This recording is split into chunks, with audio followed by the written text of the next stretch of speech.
Okay, so the main event was Matt Cardona and Broski Jimmy with Steph Delanda taking on Matt Hardy and Joey Yeah, Janela. replacement for Nick Gage. Yeah, not a bad pick, not a Not at bad all, pick. yeah. He's a kind of a GCW through and through, if you will, and has had history with Matt Cardona, so it does make a lot of sense. I enjoyed it. Yeah, it was a really fun tag match. They went tables, ladders, and chairs. Oh my.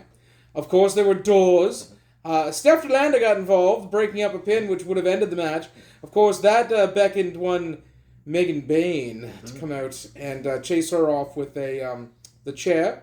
Yep. Joey Janela had thoughts on that weren't very progressive. I'll just leave it at that. I mean, that's what he thought of Steph Delanda, anyways. Towards the end of it, it was really good. There were still unbroken light tubes, which Veda Scott was surprised with, as was I. Yeah. But it would give some fantastic stuff, and you got to see a theory that I've always had, that only a mat can kill a mat, because Matt Hardy, boom, waffled Matt Cardona with a bundle of light tubes, and then a twist of fate into the glass. 1, 2, 3, quick as you please. Yep. And that was the winner. Not a bad little main event. Yeah. I do feel it's unfortunate that Nick Gage couldn't be involved, but I do understand. I hope he is feeling better soon. I hope it's not too serious. As we noted last night, he hasn't wrestled since June 14th. Oh wow, that long. It's a long time. So what do you think of Homecoming Night 2 as a whole? That was really fun, man. It was really fun to watch the show with you. Thank you. I appreciate that. Oh, getting a call. You take your call. That's fine. Okay. I'll continue talking. So, the entire weekend in and of itself was really quite fun. I was unfortunate with Nick Gage not being there. There was a big draw for me. I really was hoping for that. But I will say that Brandon Kirk delivered in his spot. Drew Parker was fantastic to see. I think we've got a total of 5 death matches. I mean, but several more with Plunder. I mean, they weren't death matches official, but there was a lot.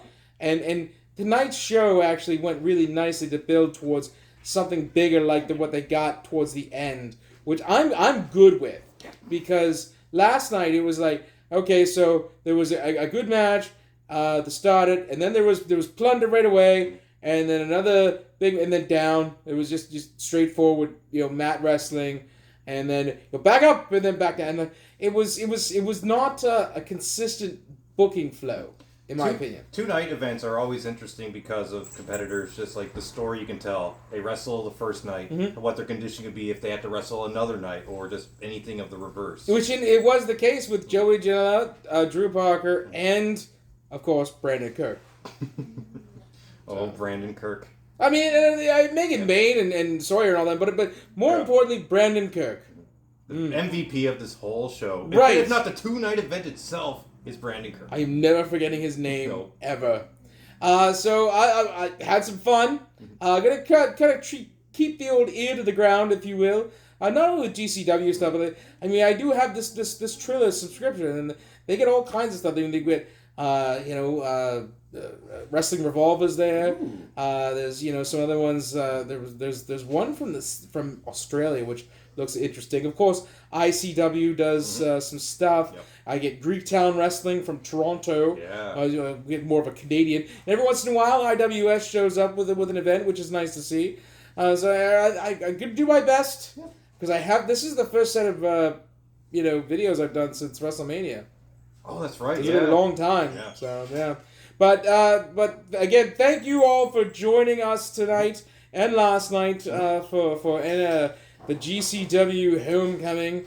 I will never forget Brandon Kirk's name as long as I live. And get well soon, Nick Gage. Yeah. For Gilbert over here, I have been Montrose Monkington III. For Michael and Bill last night, I will simply say to all of you, thank you. More later.